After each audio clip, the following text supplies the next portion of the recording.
Welcome to the Social Impact Level Up podcast. This podcast is made from the spaces I host every week on the Clubhouse app in the Social Impact Level Up Club.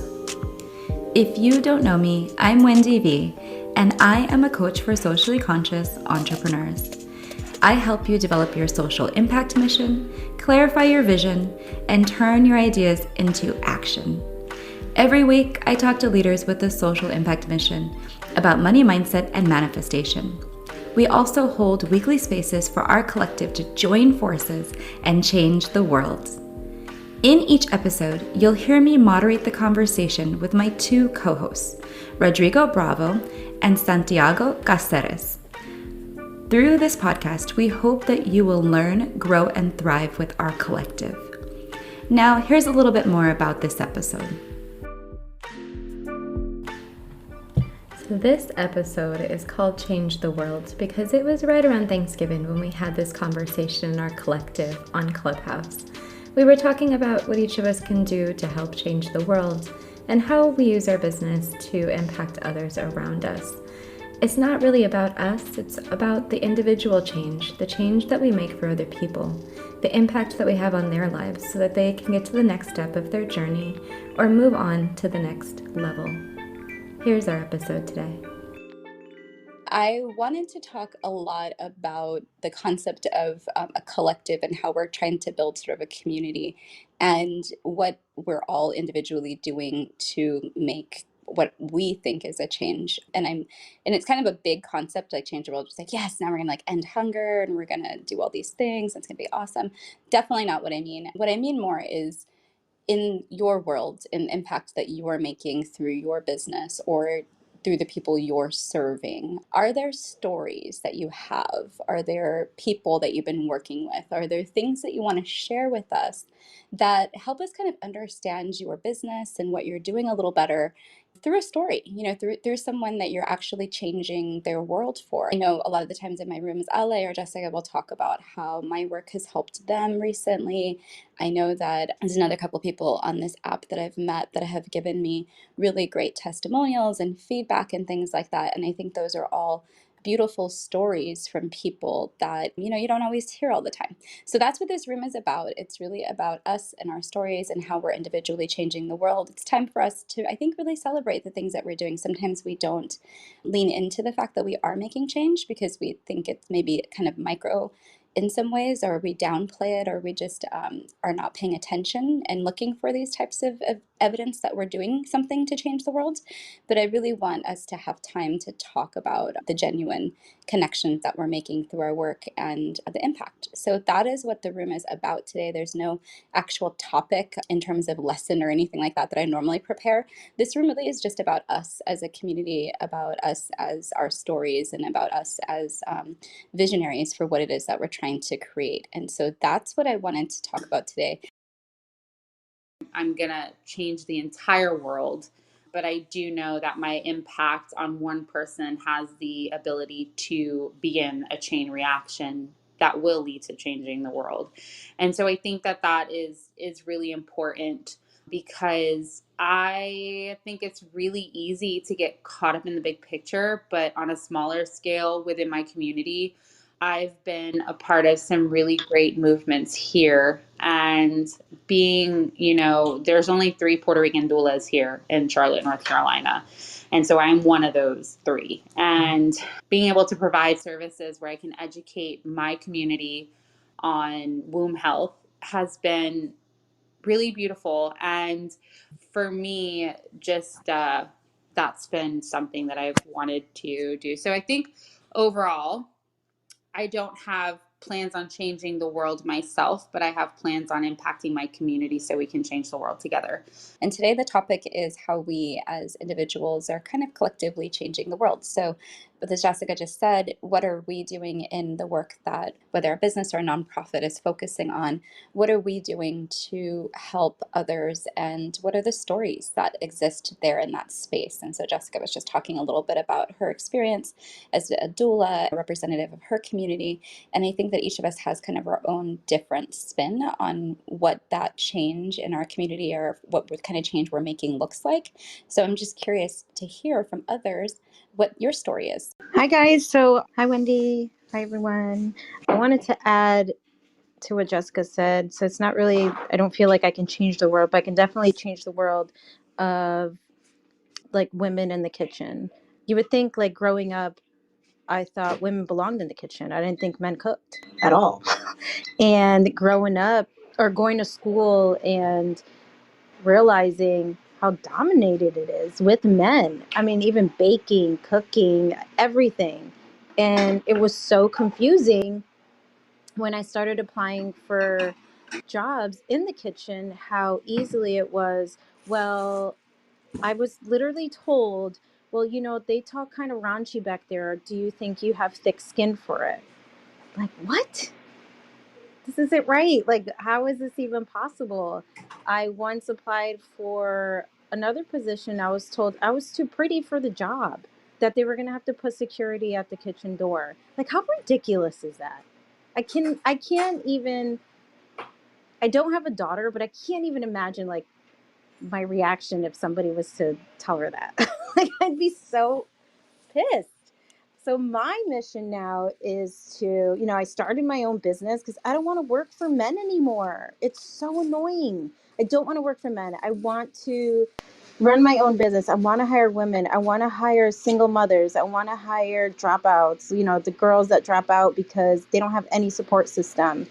I'm working with a nonprofit organization where I'm going to teach those single mothers who are struggling to find work to learn how to cake decorate, to learn how to make cookies and sell, and maybe hopefully one day make a difference, and they can start up their own business. That is my goal, my mission, my like passion when I'm in the kitchen. I want to inspire people to cook, but specifically women, because I didn't have anyone growing up that looked like me that told me like, you don't have to go to school for psychology. You don't have to go to school to become a teacher. You can cook because you're good at it, and you can practice it, and you can master it, and you can make a living off of it. And that's how I want to change the little world that I live in. But Both of you guys are talking about empowering women, and I love what you're saying about giving people new skills that they can use to then go and change their economic situation. And I think that that's a really empowering, inspiring sort of way to change the world, and definitely wouldn't want to downplay what you guys are doing as not contributing to changing the world, right? I think when you think about a statement like that, it's so big that it seems like, oh, well, how are any one of us doing that? But I think that's the power in the collective, is that we're all collectively doing it in our own spaces. And when you kind of count all those efforts together and aggregate them together, you can think about how many different spaces we're actually influencing. And it's a change, right? I think it all does make a difference. And so thank you guys both for the work that you're doing with women, and the work that you're doing to empower people in your communities, and the work that you're doing to make sure that the next generations have access to role models who look like them. I think that that's really important. So thank you guys. Who wants to talk next? I just want to say to Marisol, heck yeah, especially because why is Gordon Ramsay considered like one of the greatest chefs in the world when he's a man and British and white? Like, it doesn't make any sense to me because the British food is not even good. So why does he have to even have an opinion on food? I hate that. So go you, and make sure you kill it in the kitchen every time, because women are better at everything.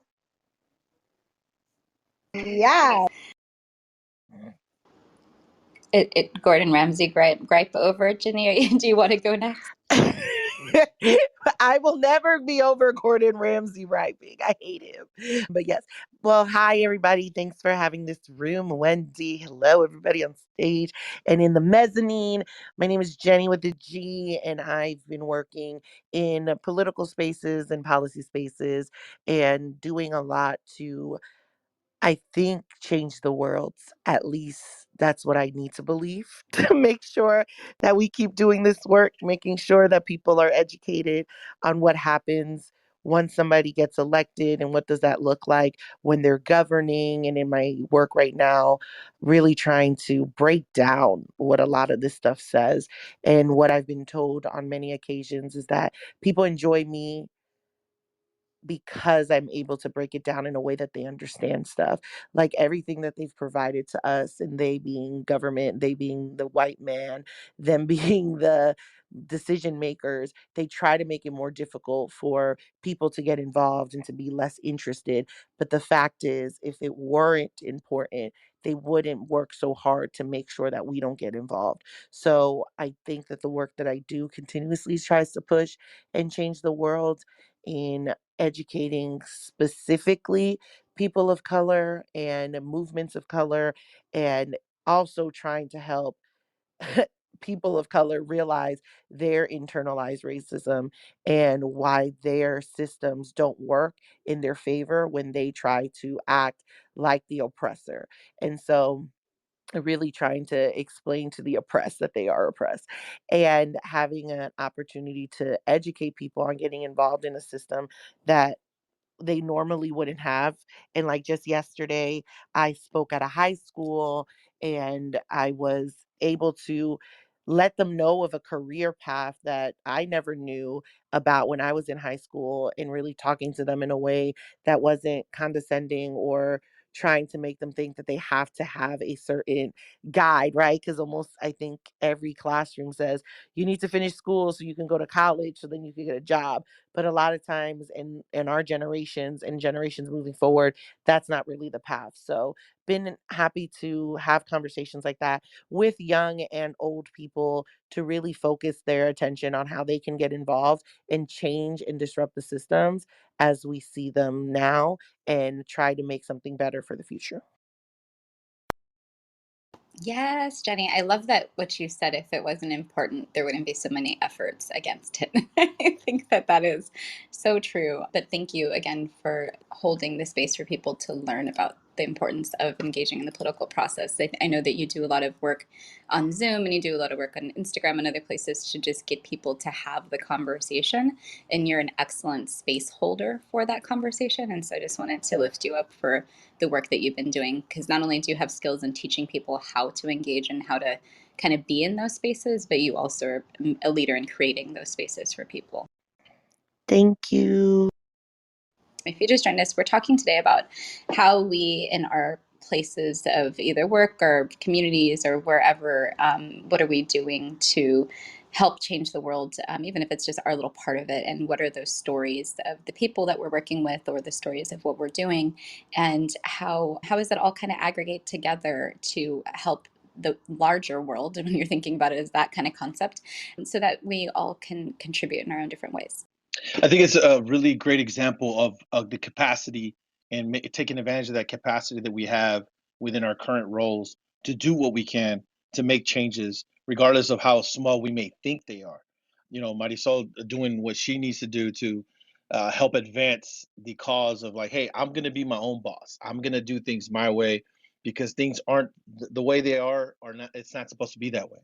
To Genny going out there and speaking to high school students, and doing the work that she does politically. I think it's really important for us to realize what is our capacity, what can we do, and go ahead and fulfill that capacity. A lot of times we want to think, oh, well, the impact that I'm having, it may be small, or it's not to what I want at this point. I want it to be bigger and so forth.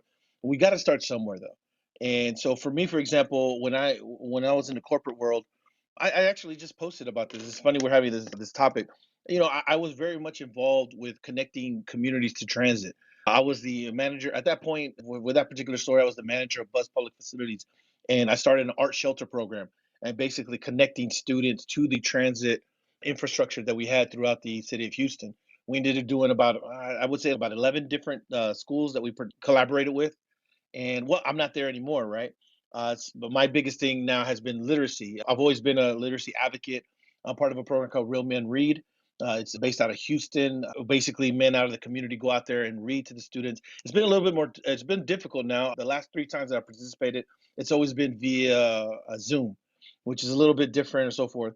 But at the end of the day, what can you do to affect some change, right? What can you do to advocate for the causes that you're passionate about?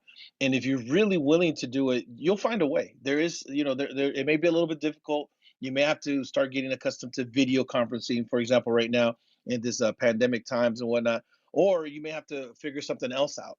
One last thing that I was doing the last election that we had was we had a ballot initiative here in San Antonio, and it was for Prop A. Basically, we were looking to rewrite the contract between the police union and the city of San Antonio. We failed. We didn't get the necessary votes that we had, but we did have the petition, and it did get up there to be voted on. And I think a lot of times people always want to see what the final outcome is, but don't see what the journey was and what did you accomplish. And the fact that we were able to get a ballot initiative that, quite frankly, is a little bit controversial, if you will, for some folks, and maybe be seen as a little, I don't want to say extreme because it shouldn't be characterized as that, but that's what some folks were labeling it as that. The fact that we were able to do that, that's an accomplishment in itself. So I feel a lot of times people don't want to participate in something or don't want to do something for the fear of like, hey, we didn't reach the goal. You know what? Screw it. You got to do what you got to do at the moment that you can do it.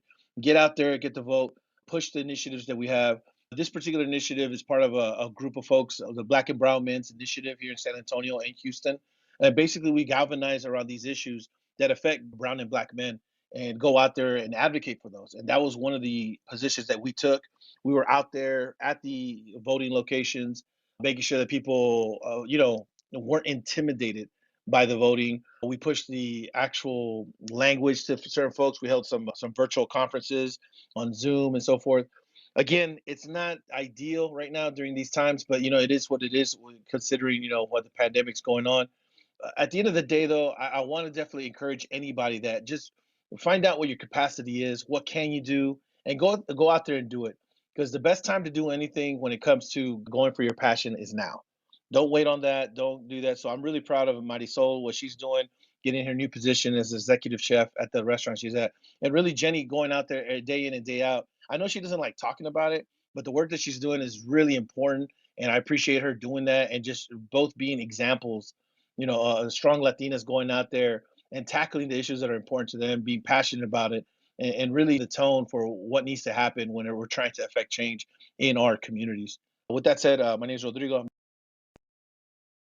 Oh, Rodrigo, you're always so on point. I love that the right time to follow your passion is now. I think that's great. And then, yeah, I saw that story about you and your crew, and I thought it was a really great story. If you guys haven't read that, and that's exactly what kind of I was thinking when I was booking this room is, gosh, there's so many stories that we just don't hear about because I think, like we were talking earlier with Jessica and Marisol, this is just what we're doing every day. This is what, Genny's doing every day. She's creating these conversations. Marisol's in the kitchen. Jessica's talking to women. Like, that's what we all talk about doing in the spaces that we're in. But what really happens on the other side of those conversations? And I think that's what Rodrigo's post demonstrates, is that there's always this power in the opposite side of the stuff that we're doing. And we're just always pumping things out and not necessarily knowing where they land or what change they create. But I think it's important for us to take the time to have that recognition and to be proud of it, to celebrate it, and to lean into it, and to create space for more of it. Hi, everybody. Yeah, I just love the topic. Obviously, this is all I do as far as work goes at the moment. I'm a stay-at-home mom, so the rest of my time I spend on the charity. And of course, it's definitely something I'm passionate about and something that I believe affects the Latino community quite a bit. So I am trying to figure out a way to kind of include that in what I post. It's hard because I post a lot in English, obviously. A lot of my followers are English speaking, but that's where I think I need to work on for the new year, because I've been trying to think of ways to make sure our tips are, received by everybody in our community as well. So if anyone has any advice for like balancing your accounts, I know a lot of us post quite a bit in English. What do you guys do for that to make sure that we're also, creating impact in the areas we want to see change? And Anna, so your question is, has anybody else been creating content to make it more accessible in other languages? In particular, you're asking about Spanish. And I'm curious for folks on the stage, because we do have a few native Spanish speakers and Spanish speakers on the stage. What have you guys been doing to kind of make sure that your message is accessible? Well, we need to get Monisha in here for a class for all of us to figure that out.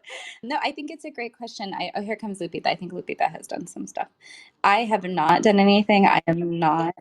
Hey, there's Lupita. I am not the person to answer this question, but Lupita, do you have something you want to? Yeah. The whole, sharing information in English and Spanish. I think it's, for me, what has worked for me is really having carousels where I am mixing both. So, and it doesn't have to be like every single time. You can, start with a couple of posts just so that your audience gets used to you posting in different languages. I used to, which I'm trying to go back to now in the new year, where I had a special day, which was Spanish Saturday.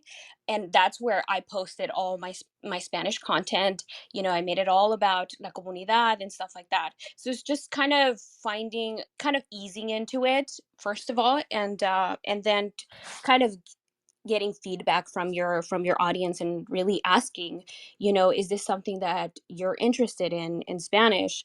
So yeah, no, it's a trial and error for sure. I love it now. I'm actually working on my affirmations for December to post in a little bit, and I mix Spanish and English. I put them in the same post, carousel style, and it has worked for me. And if you want to give that a try, that's a You know what? It's so funny. It sounds so simple, but it's actually perfect. So thank you for saying that, because I think I could definitely incorporate that easily. I'm just gonna start doing carousel, and like I like to give tips and things like that. So the second one can be in Spanish and just tell them to, swipe to read in Spanish. I think that will help me at least, try to start seeing if that even gets anybody reading it and commenting in both languages. And if they're interested in more, I'll do more of that. Thank you, Lupita. And have you played with the voiceover function also of like the reels, for example? I do all I can. And what were you thinking with that? Oh, just taking the video from something you've done in English and just voicing over the Spanish. So you just pull the audio for the English all the way down and just redo it in Spanish with the voiceover. Ooh, that actually gave me such a great idea, because I know, Anna, you do a lot of like voiceover reels on like trendy audios. I've seen your stuff and I think it's incredible. So I think that you doing a Spanish voiceover and then putting like your subtitles in English and Spanish could help as well. I've seen a lot of people do that. I've done it too as well, where my audio is in Spanish and I write it in Spanish and English, or even in my caption where I have my English section and then my Spanish section. And then now with Instagram, people can translate easily. So yeah, that gave me an idea. Cool. I'm glad. Always glad to inspire ideas. We're talking about how whatever work that we're doing to help people is contributing to changing the world. And I think a lot of the conversation we've had today has been around what we're doing right now. And there's so many stories, I'm sure, in our past, like Rodrigo was sharing. So if you have any other things you want to share, I know, Lupita, you're doing a ton of stuff to help your community, and you get a lot of really good feedback. You have a really engaged community. But Cynthia or Louis, do you guys want to share anything? Yeah, so I'm more kind of like in the small shop world with my business. So I just try not to do a lot of gatekeeping, I guess. Just little things. If I'm at the post office and I see someone buying their labels directly from the post office, I'll run from them and be like, no, don't buy it from them. Go to Pirate Ship. You'll save like almost $2. Just trying to help out in ways like that, trying to direct people where to get their supplies. Like, don't go to Joann's, go, to, I know a couple of BIPOC um, owners where you can get supplies from and save money with them. So I try to just be really helpful and not, gatekeep that information to myself, and try to just spread awareness on where to go and who to support. I always try to collaborate anytime a shop friend wants to collaborate with something. I'm always down to pay it forward, and it's been going good for me. I've gotten really positive outcomes from doing all that. That pirate ship tip, Cynthia gave that to me, and as a mom with two kids who doesn't always want to load my kids in the car to go to the post office, pirate ship was a lifesaver, because I was able to just like print out my label and post it on the oils I needed to send out to clients, and like so easy, so affordable. So Yeah, no That's problem. awesome. It helps. Little. Yeah, and I always think of you as somebody who supports the BIPOC community a lot through sourcing your product, your raw goods, whatever you're doing. And I always use you as an example of that, because I think that sometimes people consider product-based businesses as not a space that you don't profit if you're not unethical. So how do you do this ethically and profit is a really good question for folks. I wanted to share one story, at least from my experience, and I'll try to make it pretty brief, even though it's probably a longer story. When I was working in the government, there was a lot of people who would come to us with grants, but they didn't have the ability to really do the things they committed to doing. I liken it to taking a bite out of an apple, but you don't know how big the apple is on the other side of your bite. And so sometimes people come in and they don't really have the ability to do what they've committed to doing. And in that case, a lot of the time that can get people in trouble. I mean, as soon as, just like you, in your personal relationships or in your business, if you are overcommitted, there's something is going to happen. And so one of the things that we were really focusing on is, how do you onboard new grantees? How do you make sure that they have the things they need to actually be successful? So this is prior to the last administration, so it's a very different train of thought than what goes on right now. But before, really what it was try to get people to a place where they could do quality work, so that when they're doing their work to change the world, it is really, the best that they can do for the community that they're working in. And our job as supporters of that is to make the conditions for them to be successful. So to bring in resources, to bring in ideas, to do trainings, to share information across different communities. So really the network that we created was about a learning collaborative. And how do you take all of these different leaders from all these different communities and share information that's going to make all of them successful? And so that's one of the things that I've brought into my business model, is the same thing. How do you take all these different leaders who have all these different social impact missions and try to help them create the conditions to be as successful as possible? And that's one of the things that came up to creating this room, in fact, was just to have a space where we could all connect and talk about issues and problem solve and support and create community. And so one of the grantees that I had that was definitely not going to be successful with the original plan that they had submitted was a tribe in Washington state.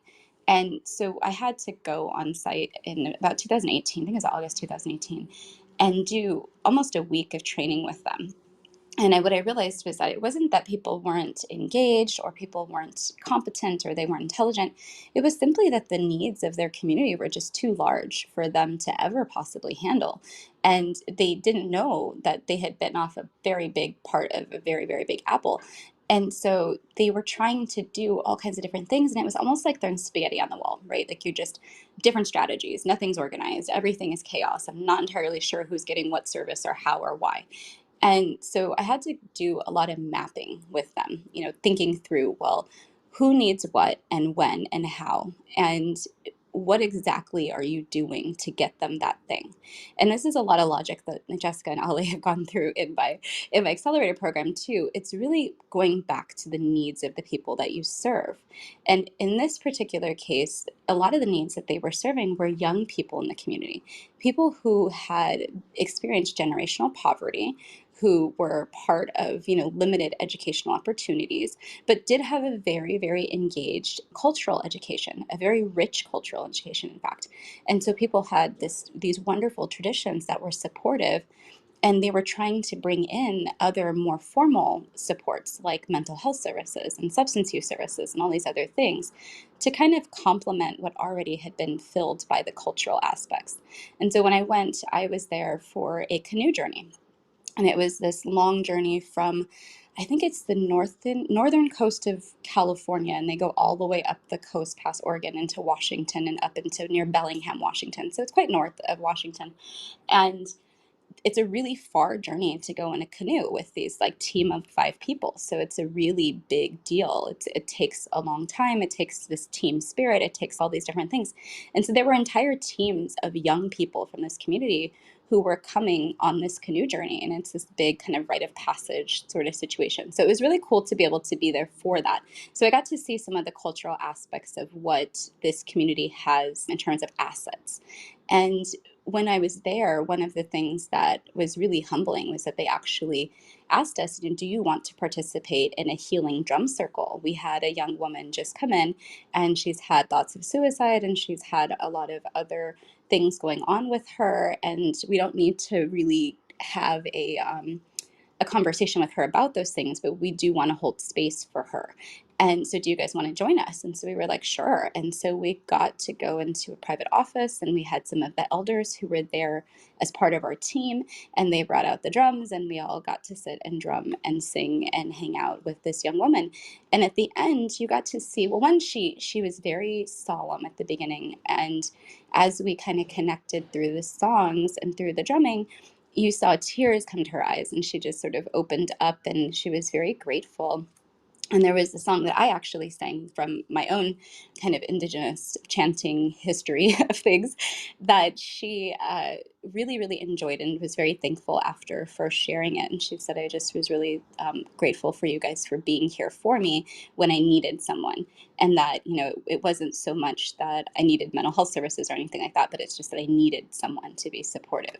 And so, you know, what that taught me was that even though I was working at the government where I'm giving away millions of dollars and helping thousands of people, what the real change is about is each individual story, each individual person, each person who you connect with, that through the money I gave, through the people who we hired, through the people that provided services, that those people in the community actually got what they needed. And I think that's the important part.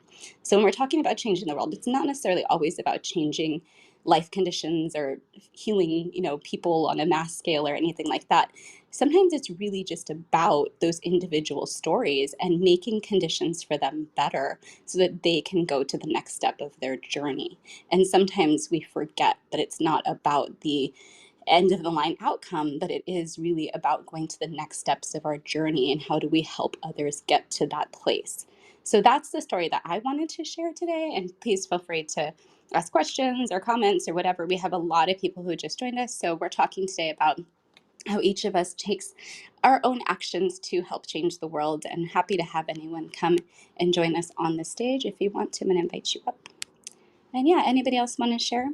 I think also I was going to say, you know, you make a valid point in saying, like, you work for the government, but this wasn't about you being in your role, in that role, but rather having somebody within that community, like, be seen and heard and loved.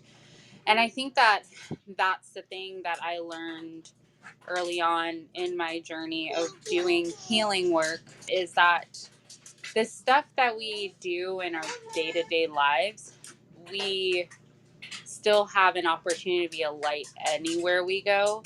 And whether you work, you know, you're an educator, you're a small shop owner, you're a doula, or, you know, you do grant funding, it, or for some of us who talk about tacos all the time, it really doesn't matter the profession you have, so much so as it matters the change you're willing to make within your community. And I mean, I was even thinking, like, Isidro's down in the audience, but one of the things that his rooms have helped me with is that to find the passion in food and realize just how important that is and integral that is to our community as well. And I know, like, in some of those spaces, sometimes, you know, you think, oh, it's just a bunch of foodies talking about food, but there's also like a love language in that and how that provides healing. And even in the work that I do, food has such a powerful impact. It shows someone love, it shows someone care, and it shows someone healing. And I think that that's something to remember, is that at the end of the day, a lot of us choose the professions or the career paths that we choose because we want to make a change and we want to be the difference. And sometimes we get lost in the sauce and, like, we forget that.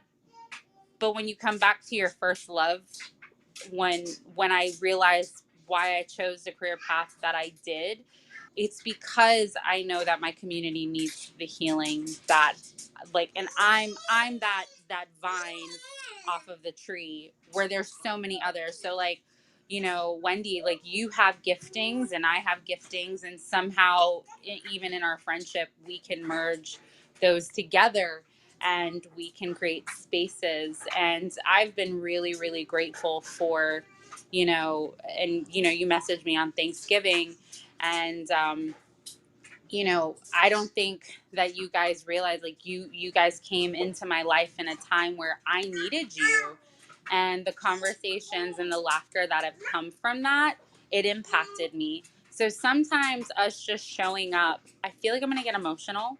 I'm not going to. I feel like sometimes us just showing up and realizing that a lot of us chose this path so we could have the freedom to be an impact rather than kind of being disposable. It's why we chose the path that we did.